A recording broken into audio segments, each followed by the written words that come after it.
You know, it would be really good if when you go back to live, if you could have some of the uh, advantages of Zoom, like muting. Yeah, it would be pretty nice. When I start going into a giant soliloquy and mute it, yeah. All right, well, welcome everybody. I don't know if there's anybody new here to this Zoom. Hopefully you're all familiar, but not too familiar with the concept of non-duality. The concept of non-duality really sort of infers any studying or investigating understanding to what it's negating, the duality. Yeah, so there really are basically duality meetings, and hopefully, if, the, if, if it works well, there'll be a sense of non-duality while attending the duality meeting, instead of not knowing that you're in a dualistic structure while listening to non-duality. Yeah.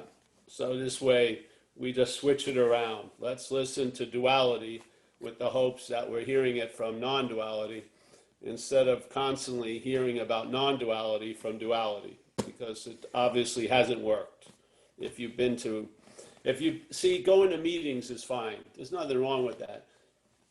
But just like meditation is fine. But when I used to find myself meditating for 13 hours, there was some drive, there was a belief I was going somewhere. Yeah. That Paul, by doing this extreme amount, was going to arrive somewhere. That's what we're really questioning. Meditation, or like everything is fine at the right place at the right time.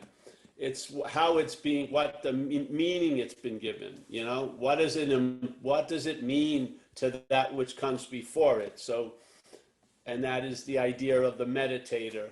And before that is obviously there's no meditator or meditated or anything. So what we just try to stress in these talks is more about, let's say, an activity that we're not aware of that goes on, and it goes on so quickly that before you know it, it's established. And then we're starting to see from a dualistic manner, and everything is held in a dualistic way. And therefore, there's no way to really see, there's just verbing, there's always a looking for a noun somewhere. So this penchant or this drive to make a lot of two out of nothing isn't going to change its stripes, so to speak. Yeah, like they would say, you can't paint legs on, legs on a snake, or you're putting lipstick on a pig. Just the point is that this can't be a vehicle like everything else has been. Non-duality is not a vehicle. Yeah, Buddhism has been seen as a vehicle. Yoga is seen as a vehicle. Christian mysticism is seen as a vehicle. So these vehicles always include the idea that it's you going to have these experiences to arrive at the absoluteness of you or the complete absence of you. But most of the time, knowing it or not, the activities in that direction are reinforcing the you that they're meant to sort of destroy or bring to light, that there's nothing there. And Ramana says it so beautifully in a lot of ways, and the one we use a lot is there's an assumption or a presupposing. So when it's assumed or supposed by the mental activities, it's presupposed. In other words, it gets projected before everything. Yeah. So when the assumption of being a long-lasting, independent, separate entity, a thing that's actually generating its own life, and it's the one that's conscious, that when that's supposed, it's presupposed. So And the supposing comes after verbing, yeah, which is the basis of verbing is seeing, hearing, feeling, tasting, touching, and they're verbing without a noun. The mental state claims that activity to use it to imply a noun. That also comes after the verb. But if it lands correctly, it's presupposed to be before the verb. And then in that case, now all the verbing to get out of the noun reinforces the noun, yeah, from that point on. So it says, yeah, there's a presupposing of a non-existent thing, wanting to get salvation for the non-existent thing. Obviously, there's been a misidentification with the existence quality attributed to the thing. So the thing is non-existent, but there's an existing quality, let's say, moving through it. There's a hand in that glove, but then the mental state is of the glove and interprets everything from the glove's point of view, basically seemingly in a complete forgetfulness of the hand. So then it can go to such an absurd length that the hand, aka glove, starts searching for itself as a glove, yeah, which only reinforces the glove. So how can that which reinforces the glove destroy the glove, basically? So it says there's a presupposing of a non-existent thing that wants to get salvation for the non-existent thing. If this is the case, its spiritual practices themselves, all of its practices really, themselves, but the spiritual practices are usually given a special meaning that they're going to lead me out of this dilemma, or they're going to destroy the dilemma, or liquidate it, or vanquish it, or whatever, are actually being used to reinforce the non-existent thing. Who would have thunk? Who would have known? Well, now we do. So it's sort of like the thing with that Zen saying we talk about, you know, first there is no mountain, then there is a mountain, then there is no mountain, right? But, or what was it? No, it's actually first there is a mountain, then there is no mountain, then there is a mountain. That's the drag. So what we're saying is we're not leading it to a different result. We're putting something before it. So before it really is first there is no mountain. Period. Yeah, that's the fact. Then there's an appearance that there's a mountains. Wow, yeah. Some of the aspects of the mountains seem to bother us, so we want to get out of the mountain somehow, or get off the mountain. So maybe we do some shit, something happens, and we feel like the mountain has disappeared. Hallelujah, success. But inevitably, the mountain appears again, which is the drag. So you can hear it nowadays where people will say they have had an awakened experience and somehow they've lost it. So the awakened experience was there is no mountain. Hallelujah. Incredible. I'm having joy and everything like that. But then, like a fucking, irritating little gnat or something, the mountain appears again. And so it immediately invalidates what we thought we had achieved or acquired, which is the non-mountainous, all based on the premise that there was a mountain to begin with. We're talking about there is no mountain to begin with. Yeah, so when there's an appearance of the mountain, it's okay. Yeah, that's the whole point. See, the relief from mountain, no mountain, and mountain is there's no mountain. So first there is no mountain, then there's a mountain. Yeah, not then there's the mountain is real, and then it disappears only to repeat it to reappear again. No, the first mountain in that little riff is not true. There is no mountain, and then there's a mountain, and then there's a hope for no mountain. And then there's the mountain again, which causes a huge drag when the mountain appears again. But it won't if you start at the first point where there is no mountain. Yeah?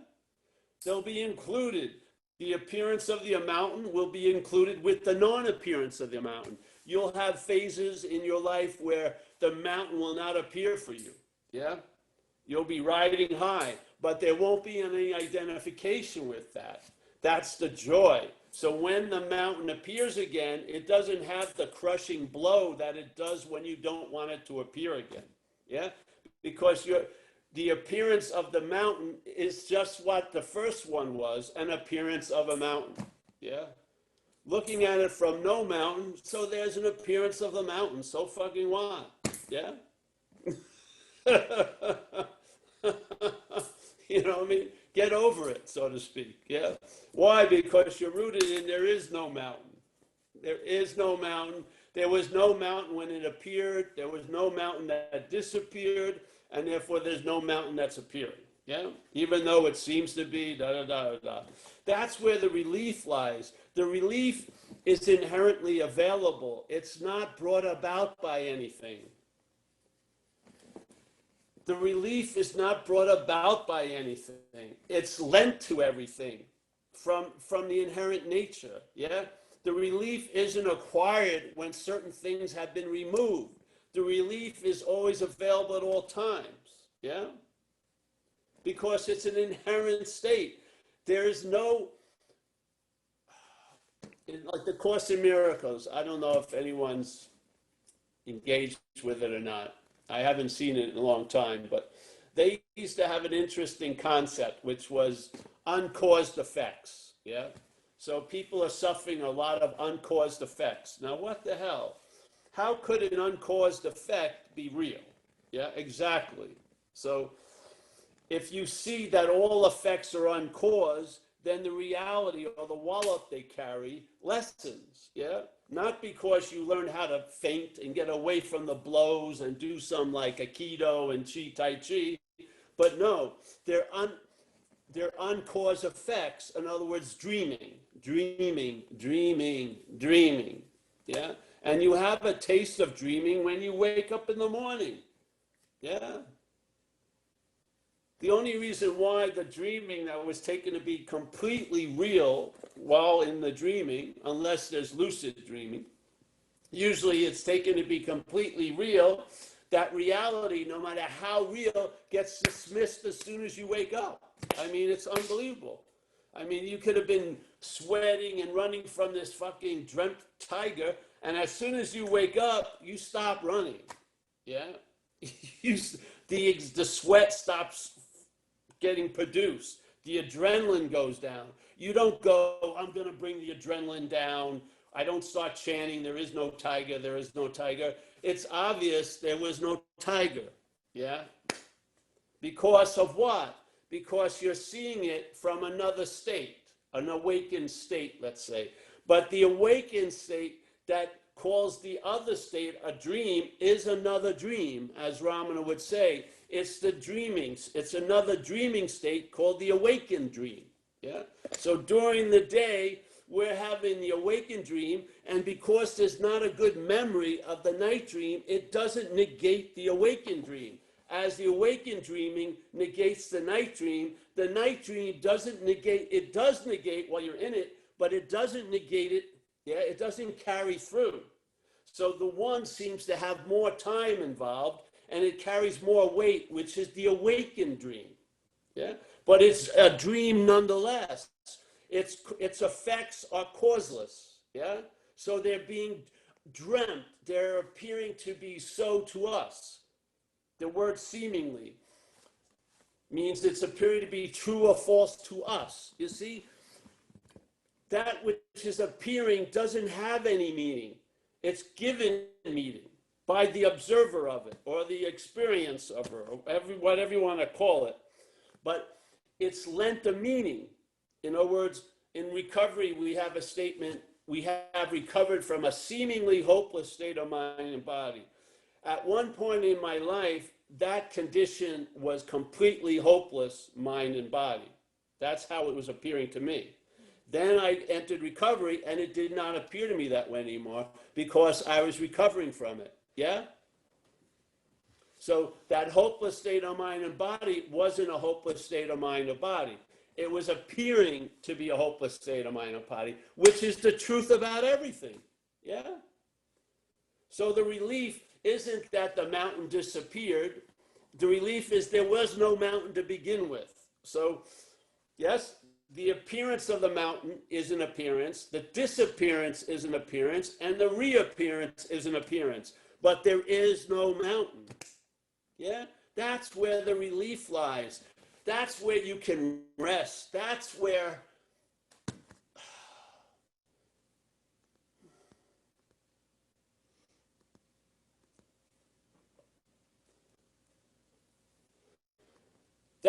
we're established. Yeah. Yeah. You cannot get established in what's not so. It's quite temporary. Yeah. But you are established in what's so. Yeah. And nothing that has appeared is changing that fact. Could you imagine how you would travel if a little of that surety or being convinced on that level followed you into this little affair? You travel lighter without any thought or effort on your part. You would just observe it in time that you're traveling lighter through this whole event. And you don't have thousands of skillful means. You've passed the skillful means. They were useful when they were needed. Now they're not needed. Yeah.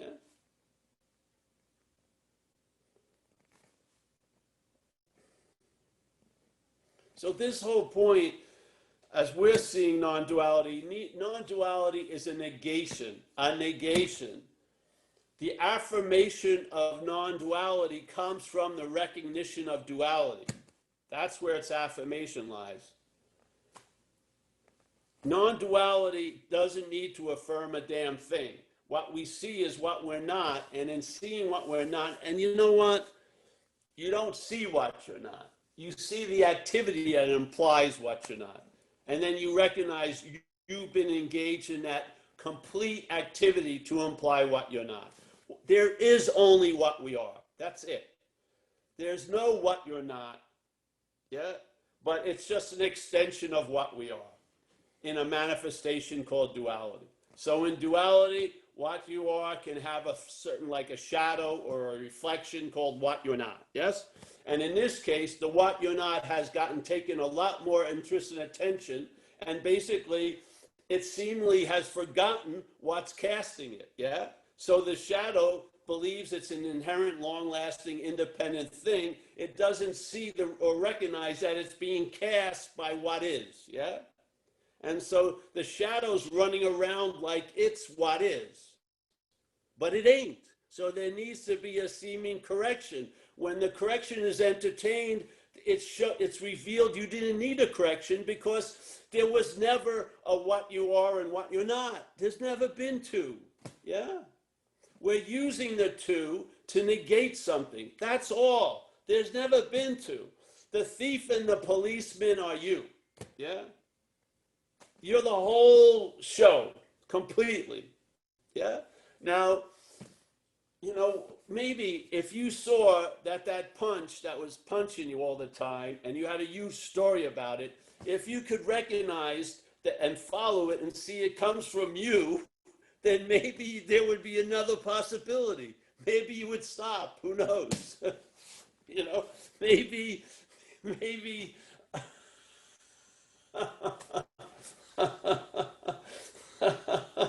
if you see what you're not is as what you are, there won't be any vanquishing it or fighting it or I've gotta fucking train it or discipline it. It's not so. It's just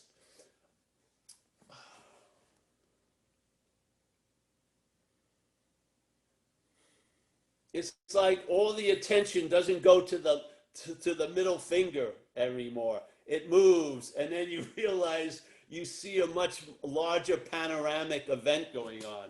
You see all the little breaking things into differences like minutes and seconds and that. It loses all emphasis.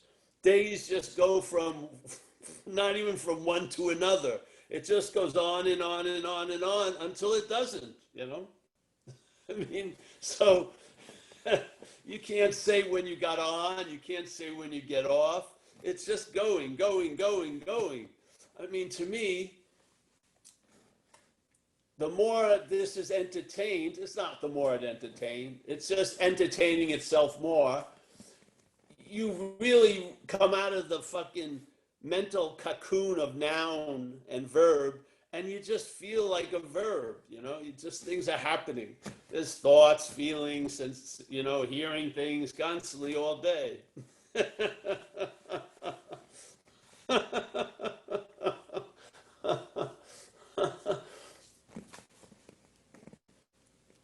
So yeah, it would be great if we could just say, oh, you're that. But see, there's an activity that you're that is involved with, which is taking itself to be something else. And what happens is that's usually the first one at the dinner table. So the first message, whatever message is being offered or put out, it's the one that says it ate it first, So we need to notice this. Or if we don't notice it, it's going to produce an effect through our ability, because we are the cause of all causes. We are the cause of all effects. So without knowing it, we're going to be causing an effect. Yeah? The effect will be the lion, no matter how many times it hears it's a lion, is hearing it as a sheep. Yeah? So screw this, talking about being a lion. Let's talk about the sheep. Yeah? The sheeping. Let's see. And so hopefully the lion will see that it's been engaged in an activity called sheeping, yeah? That's claiming to be the hearer of every message. Then it will realize why it hasn't got the message, I'm a lion, because it makes no sense, in fact, that the lion can't get the message it's a lion, yeah? It's so obvious when it hears this message, which is, oh, the lion has been taking itself to be a sheep. So everything it's done is being claimed as a sheep. Everything it's heard, and this is called non-duality, hasn't escaped that netting. Yeah, everything that's been heard has been heard as a sheep, and therefore there's no point to keep. You're not going to sit for a week pointing at each other. You're a lion. You're a lion. You're a lion. You're a lion. You're a lion. It's not going to work. It doesn't work. Yeah, it does. It doesn't. The more you hear the message doesn't mean you're going to get the message. Being a lion shouldn't take 8,000 repetitions of you're a lion. There's something is like diverting the message. It's not getting through, so to speak, yeah? So therefore, there's got to be a new way to phrase the meetings or phrase the presentation, because the presentation of you're not a body to a body programming isn't going anywhere. It just confuses you completely because you're getting the message as a body. So someone's coming and telling me I'm feeling like a body all day, and they're telling me you're not a body. What the fuck? Yeah, I may want to believe it, but as a body, it's not going to gain much traction. It isn't. You can send you as a brain body to a year-long, you have no free will retreat, and as soon as you leave, you're going to think you made a choice at Starbucks.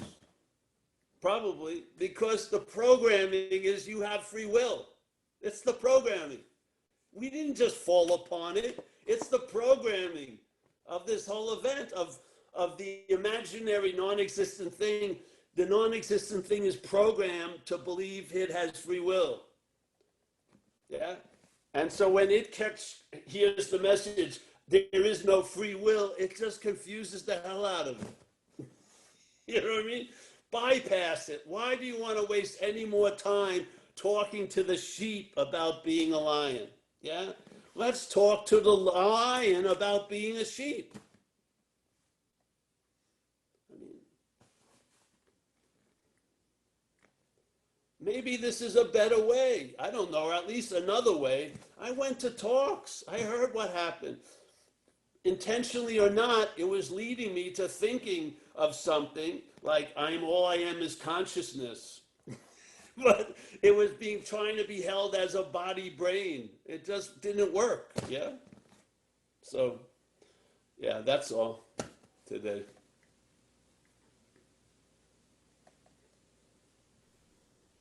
Thank you. Anybody want to raise their hand? Put that hand down.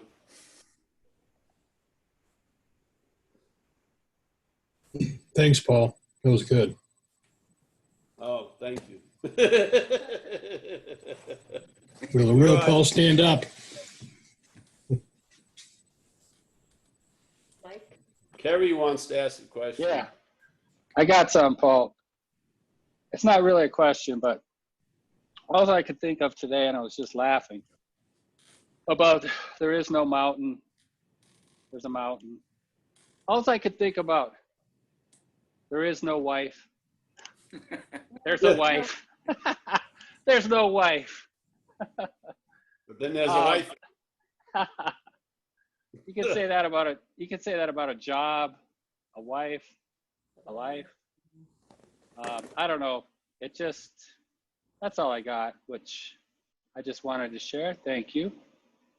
That's good. Yeah.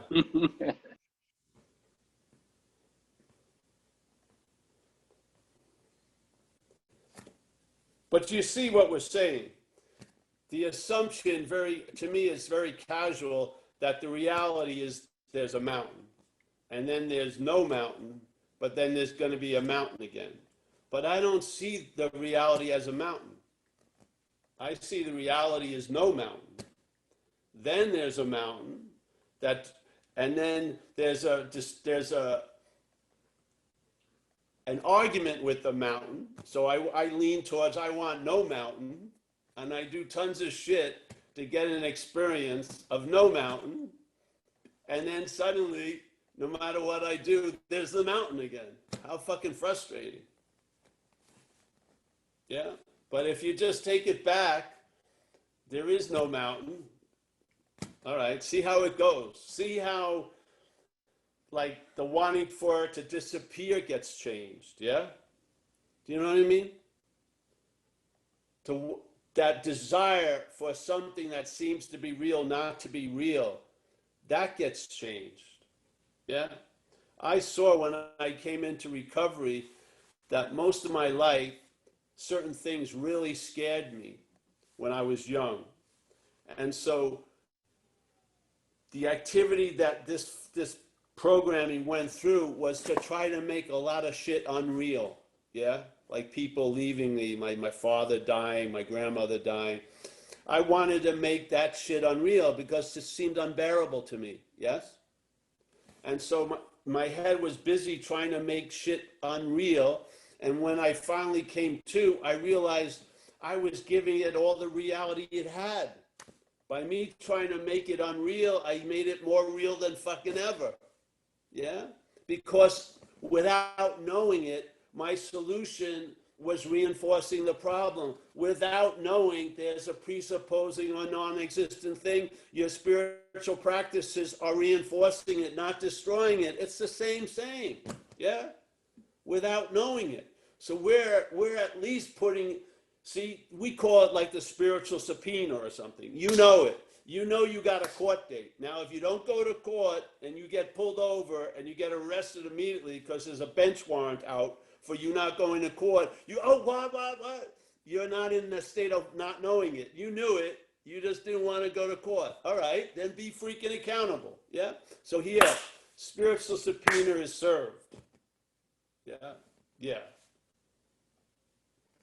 Now you know. Now you know, maybe not well or only intellectually, or you made it into something else you've heard, but now you've know that there's an activity of a mental condition that's very, very fast. Its modus operandi is to claim whatever it comes in contact with, and it uses what it comes in contact with to reinforce and support its narrative. Yes? With most of the time, us not knowing it. Now you do. Yeah? And maybe where you'll see the results of that is in the wanting it not to be a mountain. Yeah? And then getting so bummed out when it appears again. Maybe you'll chill out about all that. Yeah? Yes? Because we've taken out the basis of the whole aversion, hate, desire, want. Yes? We've taken out the spring. Yeah? We've taken out the piston that makes it go. We've seen it. That's what I'm talking about, the chilled outness. The chilled outness isn't like you look super chilled all day. It's a different kind of chilled outness. you know there is no mountain. Yeah, you do. Somewhere in there, there's a very clear certainty there is no mountain, which allows you to walk through the appearance of mountain and disappearance of mountain only to appear again. It allows you to travel lighter through it. Yeah.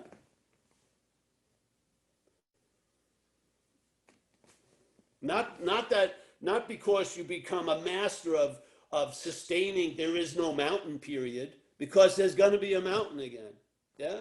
No, you've lost interest in it. You've lost interest in spirituality. You've lost interest in the need to be liberated. You've lost interest in, I'm going to focus and concentrate, and I'm going to get out of me. I'm going to escape this terrible condition I think I'm in. You lose interest in all that, yeah? And you know what?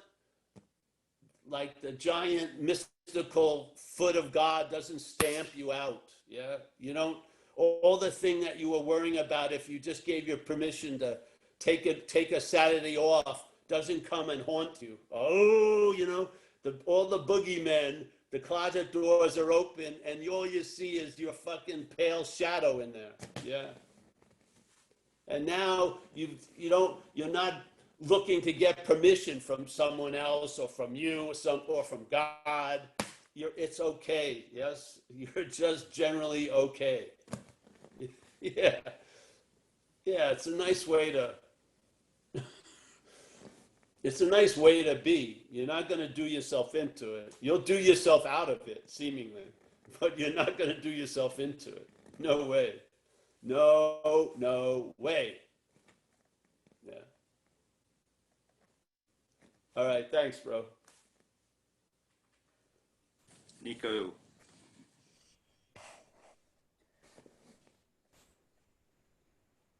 Can you unmute yourself, Nico?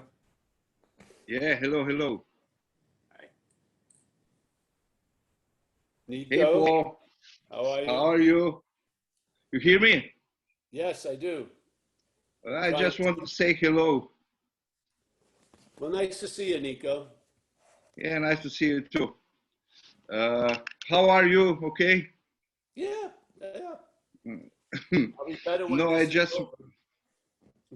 I just want to say I'm for quite some time now in this non-duality process or whatever, and it's all like you say. Basically, no, it works in a way, but there is still this kind of, this kind of catch that I think, it's kind of, you come in the phase of like hopelessness of, I don't know how to explain it actually, it's like you feel like shit and and just, you feel like shit, you don't have the joy of the you before, in one sense, the euphoria and everything is kind of a little bit dull, but it's not all the time. It comes just like a frame, and you're being mental, like, it's like, so I don't know how to anyway to approach to it, and even approaching seems like useless, you know what I mean?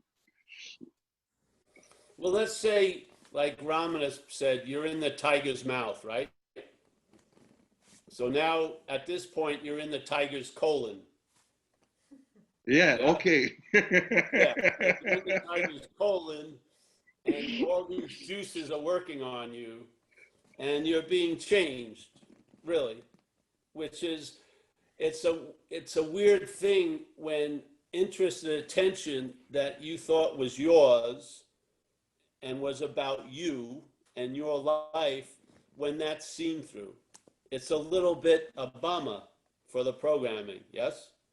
Because the programming keeps it going, just sort of like nature in the dreaming. Nature, in a lot of ways, its main drive is to reproduce, yeah? Yeah.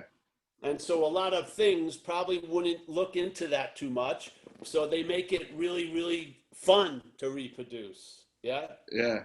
on Yeah. sex, so that the main agenda gets completed, which is reproduction. Yes? Yeah. Yeah. Yeah. So this is sort of like the selfing and the feeling of being unique and special.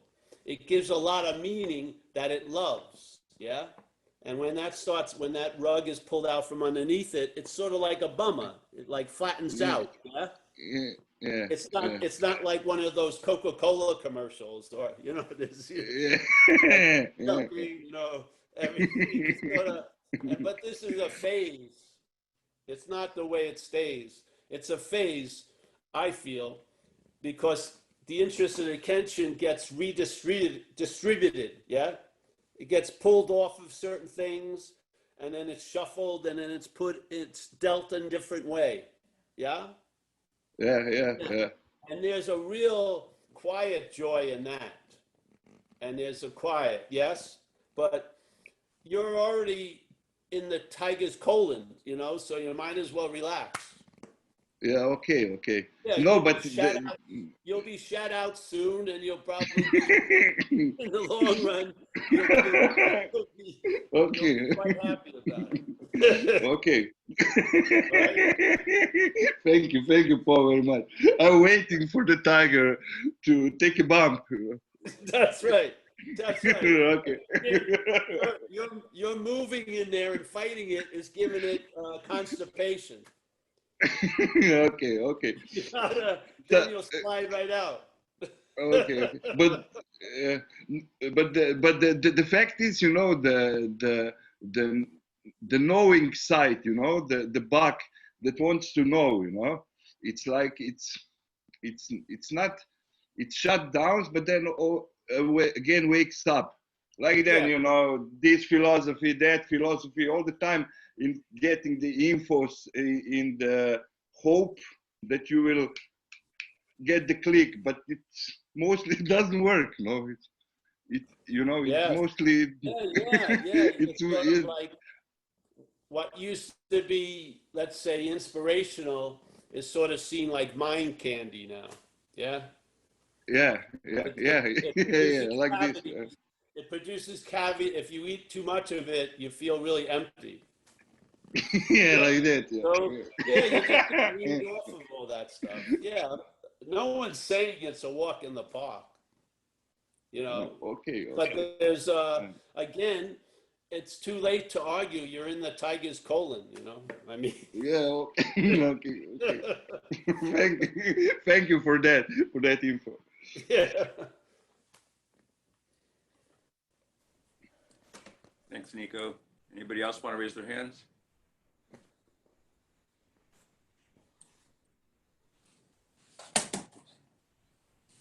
Well, I'll mention how I like you mentioning the middle finger, how like combined with that other thing that if you hold up a middle finger, you've got three pointing back at yourself, but you added follow the arm. And then I'll combine that with, but then you find no head. Yeah. There's a nice flow to that. Yeah. Well, the meaning of the finger comes from the head. Yeah. Yeah, and then a no head that gives it meaning. If there's no head, well, there you go.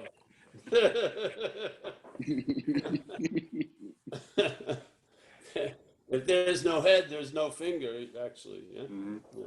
Whatever. That's what I'm going to do from now on. I'm going to have people. I'm going to have personal interviews, and instead of having an X-ray, I'm going to have an X-ray of a tiger, and I'll point out where you are in your process. If you're in the mouth, in the colon, somewhere in the kidney or the pancreas. Yeah. Head poking out the anus. And then I'll give you my estimate when I think you'll finally be pooped out.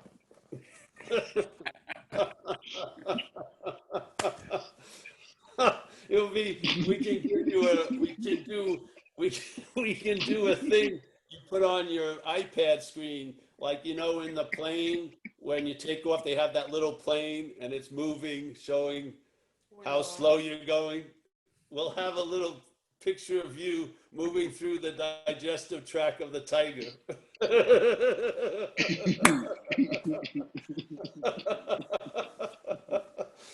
Then you won't have to talk anymore. What? Then you won't have to talk anymore.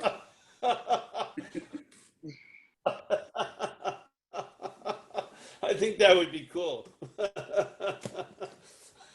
So don't, hey, if your head hasn't been in a tiger's mouth, run. See, Ramana I felt he was implying that if you've heard this message or you're hearing this message, you're already in the tiger's mouth. Yeah, it's over. Yeah. So why not just, Can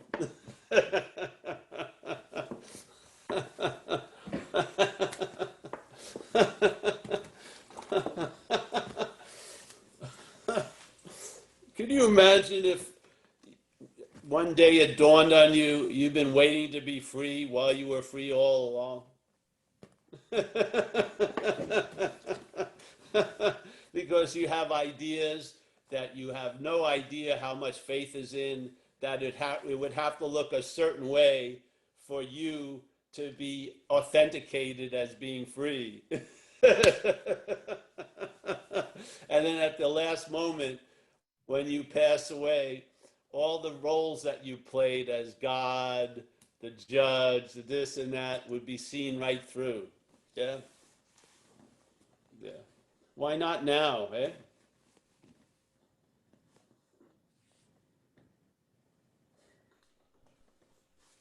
You ready for Gary? I'm never ready for Gary, but go ahead. Me neither. So I think I must be in the tiger's digestive tract there somewhere. But I just wanted to say, Paul, that you were talking the other day, and I really appreciated you saying how I'm not, seeing what I'm not. It struck a chord. It's like, well, that's really, in a sense, that's all I can do is see what I'm not. And that's most of what goes on all day long, what I'm not. Yeah. And I don't know, it's done at that point. And I can complain about the moments where it seems like I'm all involved, but then go back to that, entertain the idea. The other thing I really appreciate is how you tell us to be to notice that somebody wants to take credit for everything.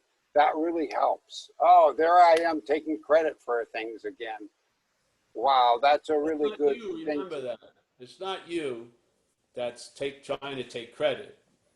It's a movement credited to you, but it's just a movement, yeah?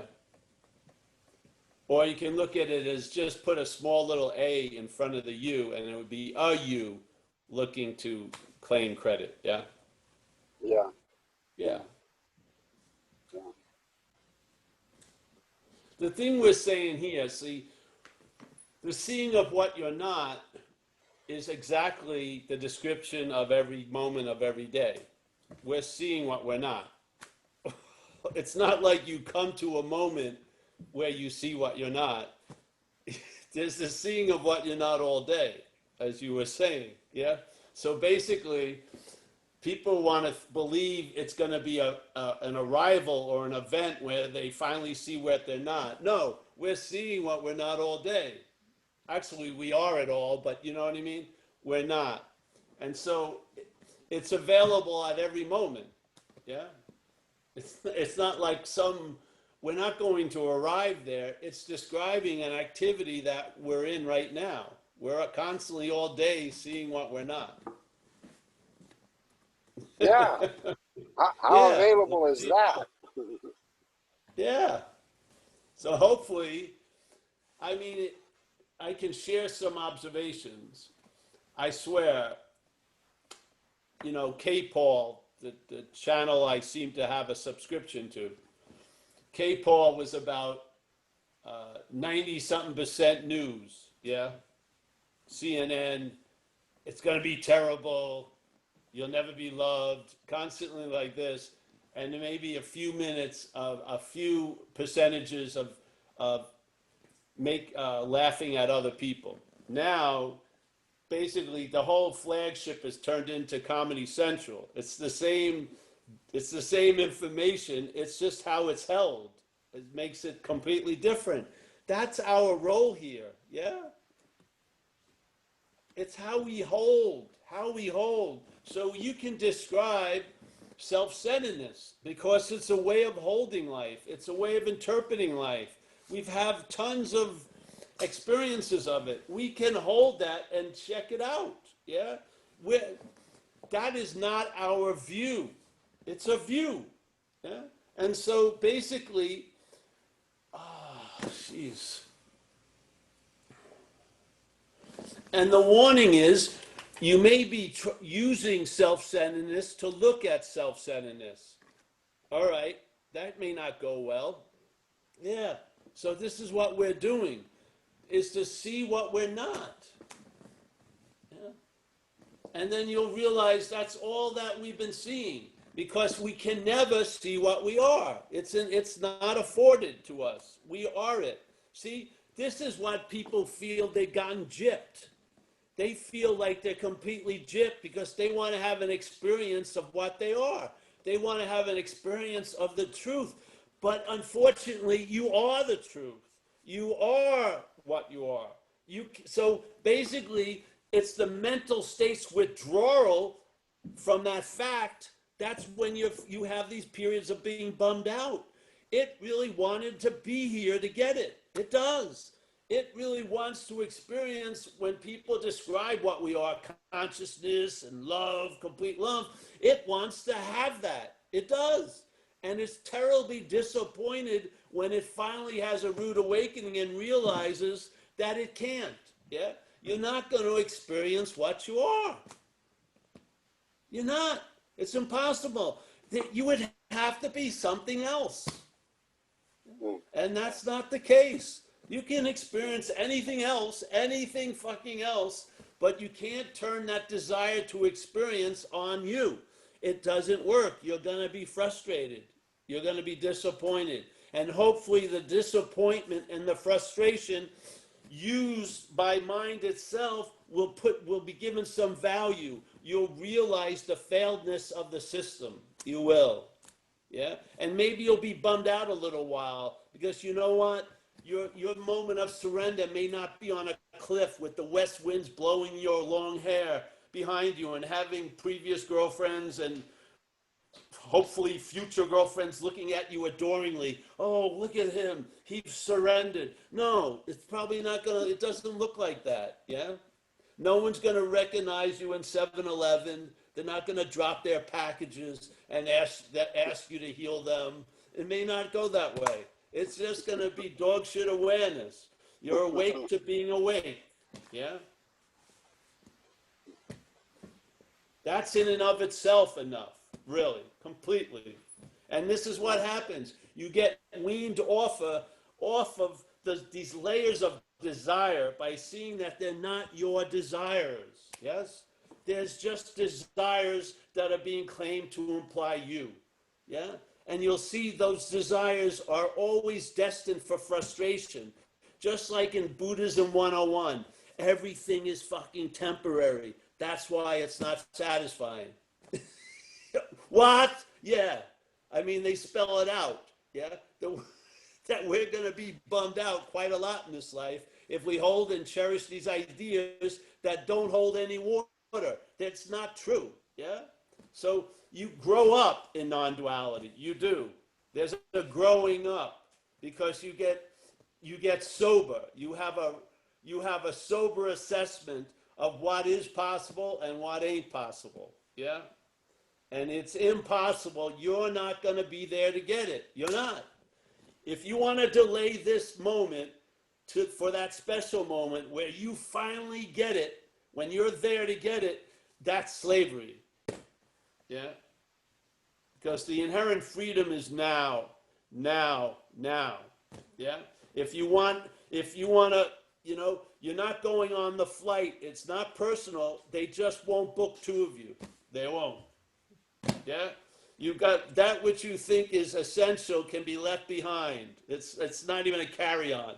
You can just leave it, yeah, and get on the fucking flight. Yeah. Or just realize you're on the flight already. You're on the flight already, denying that and wishing you were you were there to enjoy the flight. The flight is from your ass, not with your ass. Yeah.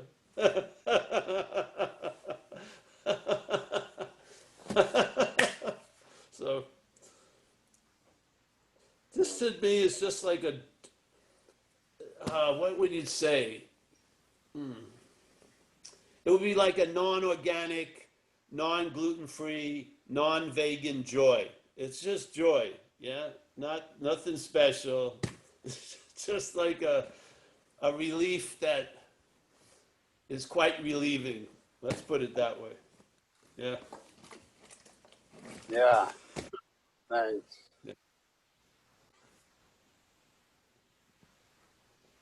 Yeah, just keep coming back, Al. You can come out of the corner now. So you can come out of the corner. Yeah. But I really Okay. appreciate you being here in these squares. Yeah. Yeah. Thanks again, Gary. Thanks. Jack had his hand up, but maybe he went swimming. If he hasn't, go swimming. Though, yeah. Go swimming. I'm not swimming. There used Well, to it's be an good. Australian band called Drowning, Not Waving. Waving, not drowning, one or the other. I used to like that That's one. awesome. Yeah, I've traveled to Australia for Dharma study. It's a beautiful place. I've been having this thought the past couple days, and first of all, thank you very much. These video podcasts, whatever, have been really helpful to me, and they seem to the timing seems to be really good, and which is a timing a subject in itself. But what I've noticed is that well, something that kind of dawned on me is that it seems like as me, as the action figure, everything seems to happen that I don't want, and the things I do want to happen don't happen. So what really hit me is that shows me that that's the big joke.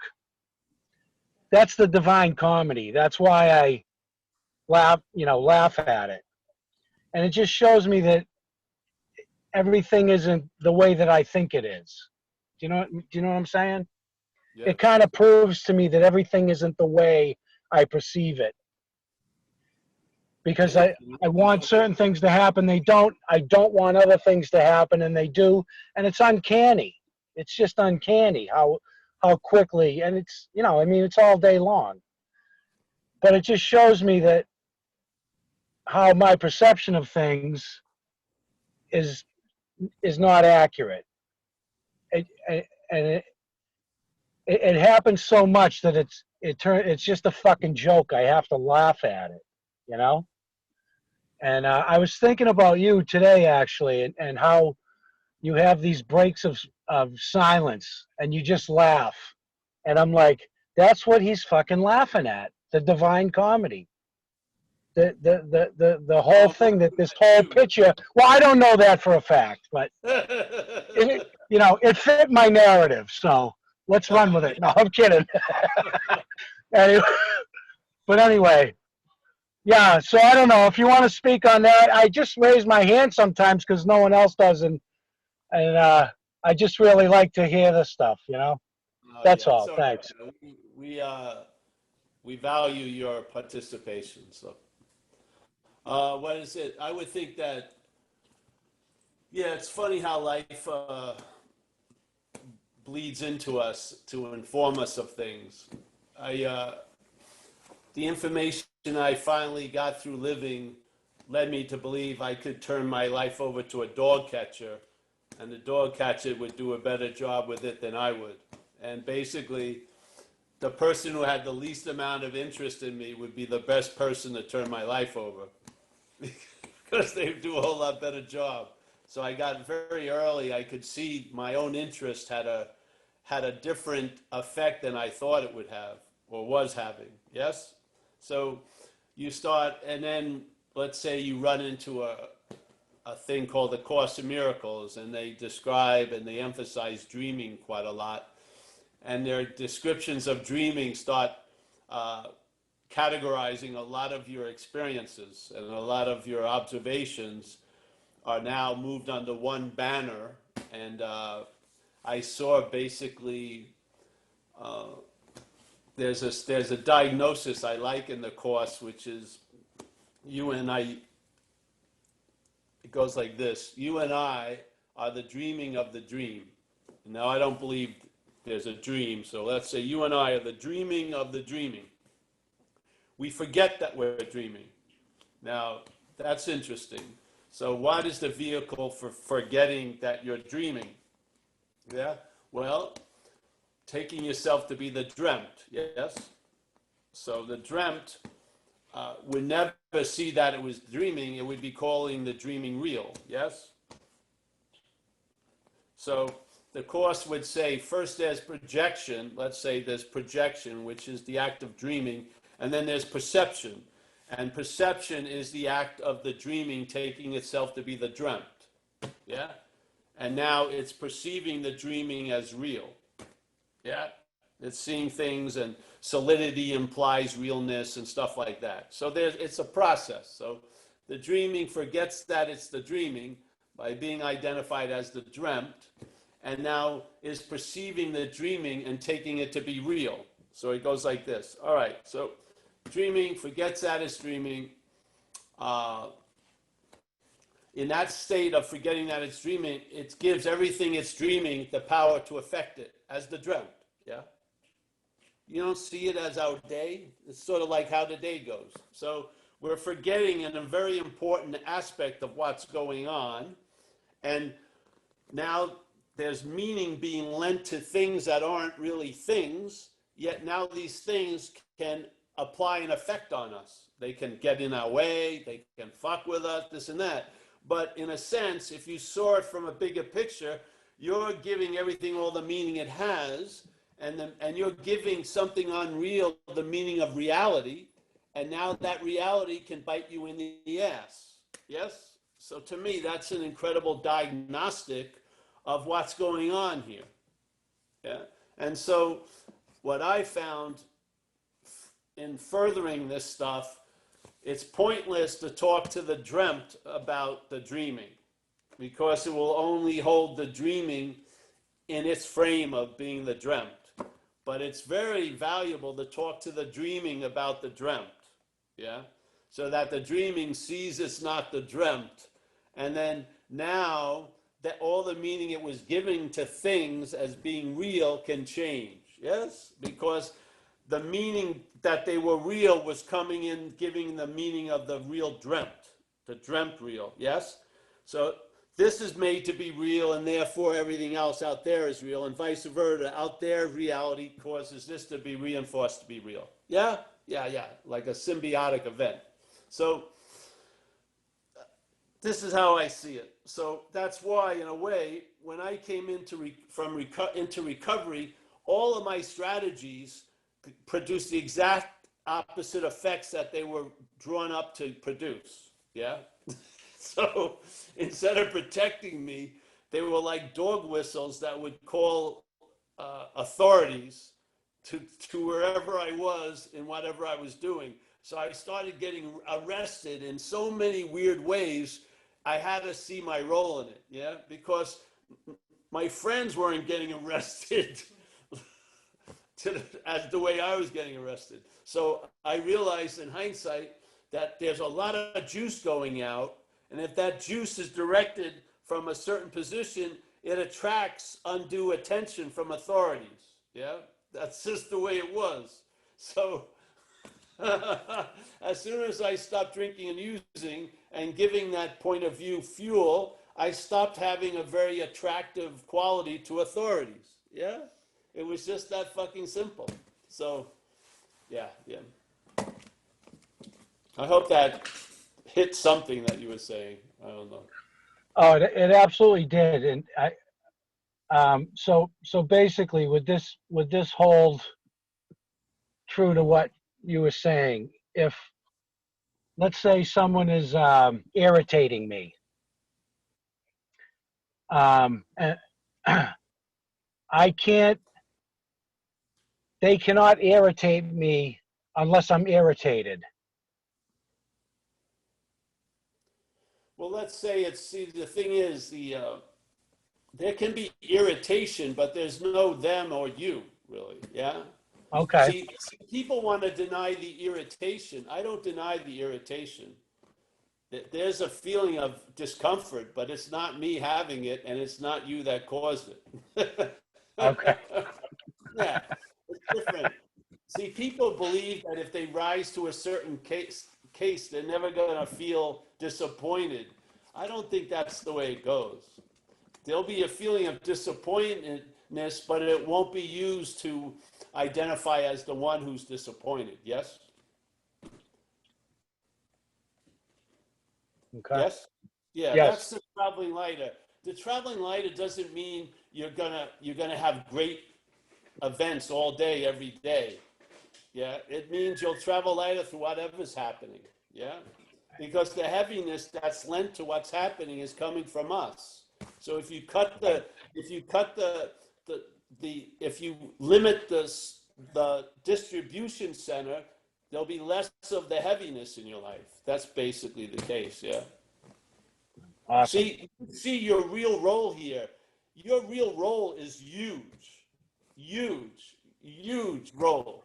And so if that which you call you changes, everything else changes. If you try to change everything else, you'll notice when you travel, we used to call them when you would just move to believe everything would change, but you move and you're still there. Like if I'm in Thailand for a sufficient amount of time, it reminds me of Burlingame, California. I mean, you bring yourself wherever you go, seemingly. And that's what's lending the heaviness to fucking things. Yeah. So, and that can change because it's made up. You can sit here and you don't have to have a 10-year program of changing. You just lose interest in that. And that's a huge change. Yeah. So, Thanks, Paul. yeah.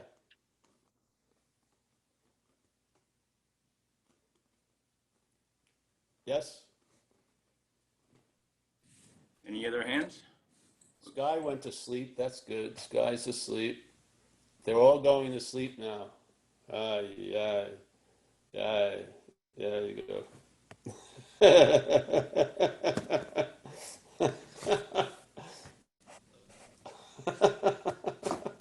Richard is not wide awake.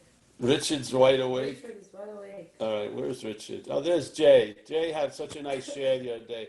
I'm happy, Jay, you finally showed up because the whole intention of the website was to have Jays. It was. That's why we were motivated to put out a website and try to get the information out. Because I knew there had to be some Jays around. They had to be. Yeah. I'm happy to be one. Yeah, great. It's funny because my spiritual addiction led me to non-duality. And when I got out of recovery, I was trying to reconcile AA and non-duality. And so a couple of years ago, I'm coming up on 3 years, and I Googled reconciling AA with non-duality, and you came up. which was just hilarious. And I have Funny. to admit for certain that what used to absolutely dominate the experience turned into like a sense of, oh my God, what am I gonna do? Turned into, wow, listen to this thing go. And I think that is the losing interest that you were talking about. It's like there's like a loosening of the mind where it can think things, and I don't feel like I'm weighing in on them, I guess, or Yeah. and it's freeing in a lot of ways and on a lot of levels, and I'm very thankful for it. And so thank you for continuing to be available. And it has made my recovery, well, to use your term, it's traveling lighter. It's funny because a person in my home group brought up the term lifing for as I guess the other option to selfing, and that was just something I observed from her, and what a cool thing. That was just like, yeah, that's what's going on when selfing isn't going on. So thank you again. Yeah, and the thing is, it's not that we're going to try to train the thoughts to be lighter. There'll be a lightness brought to the thoughts. The thoughts are happening, yeah, but it's the audience's reaction that makes it what it is. That's where the change comes. All roads lead to us, all of them, yeah, everything. Like Ramana Maharshi would. That's the whole point of self-inquiry in one way is that if you follow, it's sort of like, let's say, self, the activity of selfing, and the imaginary one it projects. If you tie it with a little string with self-inquiry, like, who am I? You'll follow it back to what is, because all there is what is. So everything leads to Rome. And you may not think you're a Roman, but you're fucking in Rome all the time. So basically, maybe it'll dawn on you that you're more Roman all the time, but you are of Rome. So, because everything leads there. It does. I mean, all the meaning, like the Course would say a statement like lesson 2, you and I give everything all the meaning it has. That's describing us as a very big player here in the dreaming. And like it says, the Course says, it's not that we're in a dream, we are the dreaming. We are it. See, we're dreaming. We're not in a dream. We're not captured by a dream. We're not in someone else's dream. We're the dreaming. So if you think this is God's dreaming, well, you're God in a way, because we're the dreaming. Yeah, we are it. Yeah, so. And of course, it inevitably becomes obvious after you follow even the most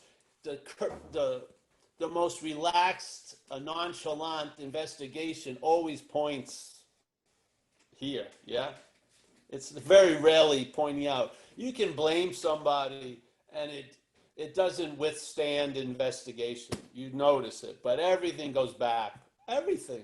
So. Why isn't that obvious? There must be an activity that it is involved in to make it not obvious to itself. Because nothing could fool reality other than reality, obviously. There's no thing called an illusion. There's an illusion. Everything is inherently empty. There's no thing. There's nothing. It's all being dreamt or dreaming. So for the reality to seem to be fooled, it has to be in cahoots with it. So the reality is dreaming itself into this dreaming. Yeah. Yeah. And you don't need that understanding, but what happens with me, you know, the mental state likes to leave a lot of strings untied. You know what I mean? So to have a butt there to fall back on, or if only, or whatever. Well, this stuff ties a lot of the strings. You see that it's just a seamless event that's never stopping, never starting. It's always happening, but never happens. You know, it's just incredible. So, thanks, bro. Nice to see you. Likewise, thank you.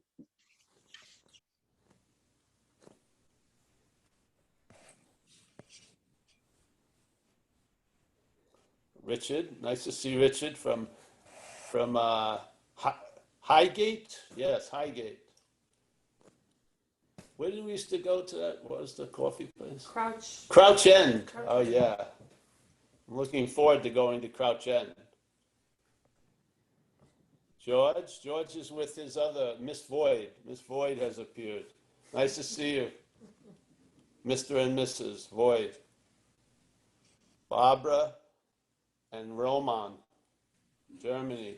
Vlad, I'm just saying goodbye now, preemptively. We got BVOG. Nice to see you, BVOG. I'll just call you BV. Yeah, Sure. it's Brandon. It's all good. Nice to see you, Brandon. Yeah. Dennis, nice to see you. Is this your son? Nice to see you, son of Dennis. We got David down there. Zoe, Natalie.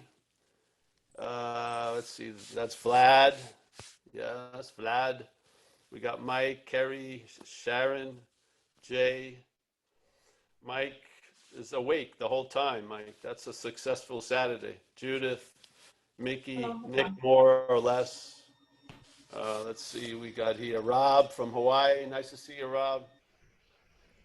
We got Phoenix. We got Michael. Yes, Chris. Yariv. Nice to see you, Yariv. Tom. You look like you're on the set of Ex Machina 2, the science fiction movie.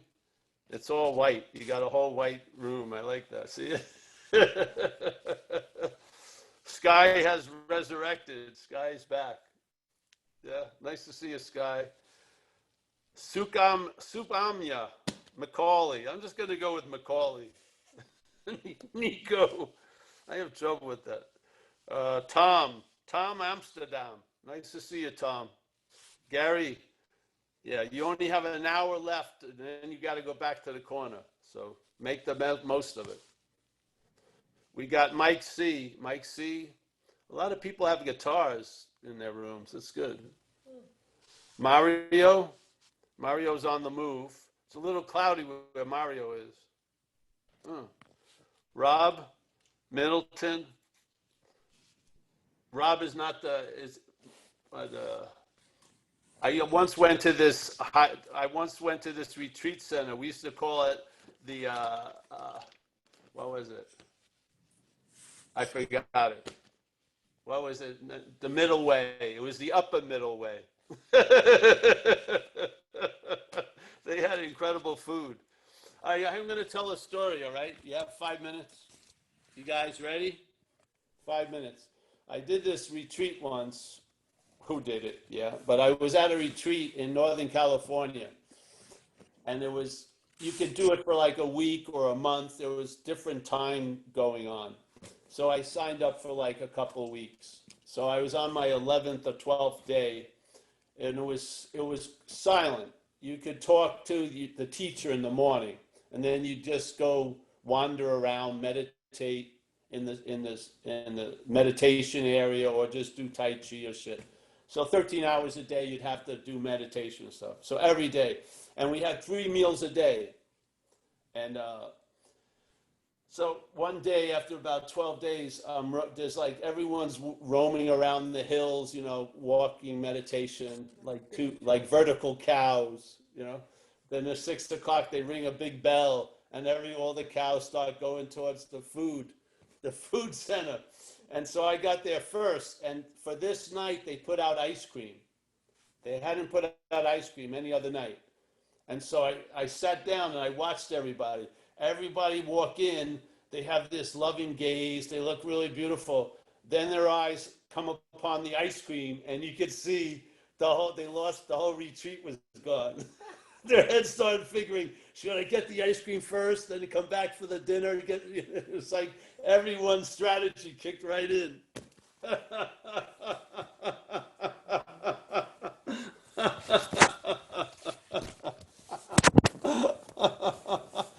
So yeah, I'll see you guys. I'm gonna take off. Michael is gonna probably stay in the room, eh? Richard, nice to see you, Rich. London. Zoe's there. Zoe's yeah, she's up against the wall, motherfucker.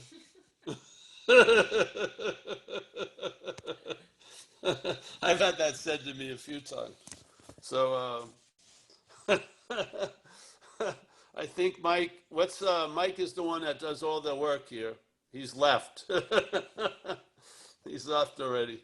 But I think the room will stay open. And listen, I hope to see you again. We'll be back Tuesdays, Wednesdays and Saturdays for these talks, and Tuesdays and Thursdays for recovery. And yeah, I'm really happy that we get this opportunity to get together. I hope you get more than I do out of it, because I get nothing, but hopefully you get more. So good to see you, Sharon and Mickey and everyone else. So take care. See you. Bye-bye. Mike, I'll talk to you later, whenever. Thank you, Paul. Oh, you're welcome. Thanks so much. you. Yeah. Thanks, Paul. Donate crazily.